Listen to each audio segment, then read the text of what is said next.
Bonjour à tous, bonjour à toutes, ravi de vous retrouver pour ce tuto spécial parents-enfants.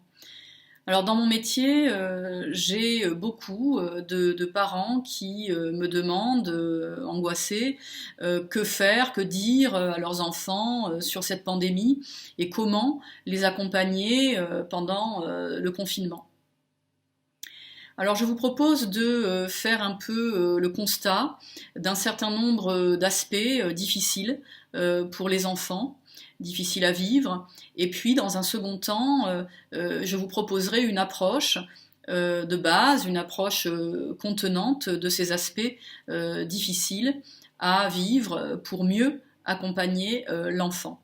Alors voici les différents points que nous devons reconnaître comme étant des difficultés rencontrées actuellement avec les enfants.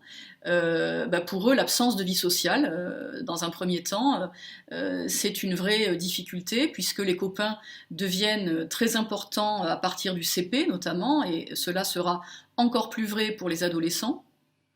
Ensuite, les apprentissages fondamentaux, notamment au primaire, qui sont aujourd'hui relayés par les parents. Ça va créer des situations de tension familiale, relationnelle, quand les parents se transforment en instituteurs parce que ce n'est pas leur rôle et ça rajoute des contraintes à une situation déjà très contraignante.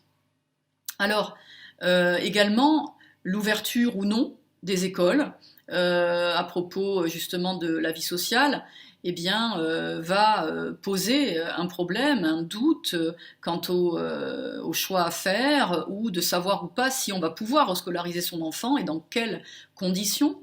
Cela crée un double conflit de choix pour les parents. Et on a également une problématique sur le temps passé devant les écrans.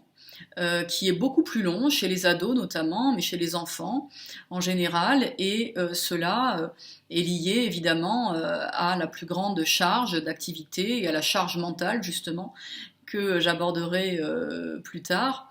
Mais le dernier point que je voudrais lister dans ces difficultés entre parents et enfants, c'est surtout la grande anxiété chronique, latente, due à l'incertitude du retour à la normale. Alors, comment les enfants expriment ces tensions et comment on va pouvoir les relayer au mieux?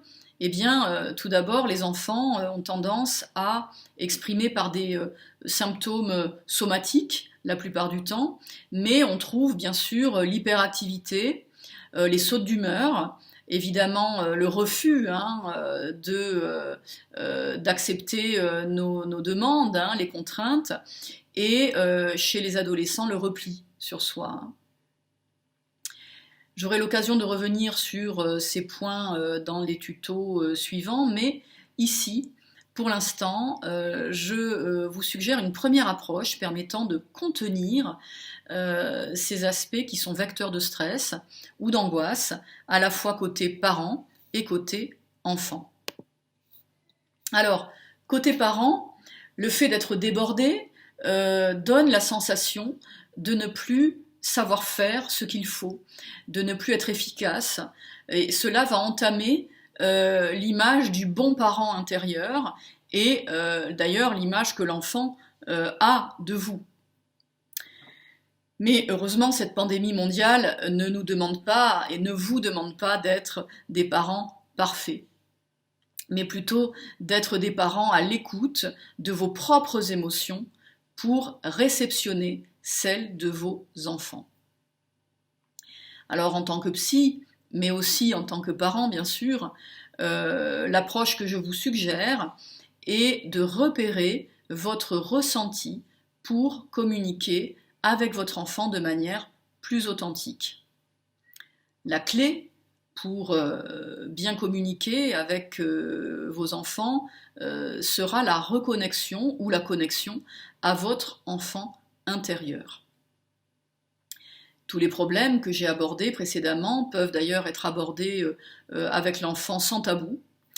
Et en vérité, avec vous-même, c'est-à-dire que vous écoutez de manière authentique ce que vous pensez, ce que vous ressentez de la situation.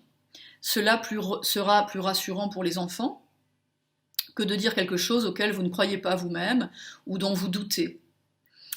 L'enfant intérieur est une façon de vous mettre sur la même longueur d'onde que l'enfant qui est alors en résonance avec vous, et cela désamorce les tensions dans la relation.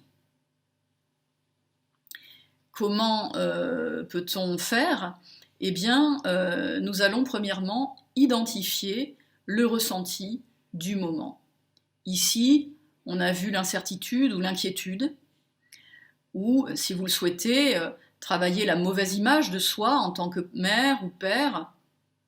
En deux, accueillir ce ressenti, l'accepter en vous-même et en installant devant vous un curseur virtuel sur lequel vous installerez le niveau de votre ressenti de mauvaise mère ou de mauvais parents ou votre ressenti d'inquiétude ou de stress, simplement.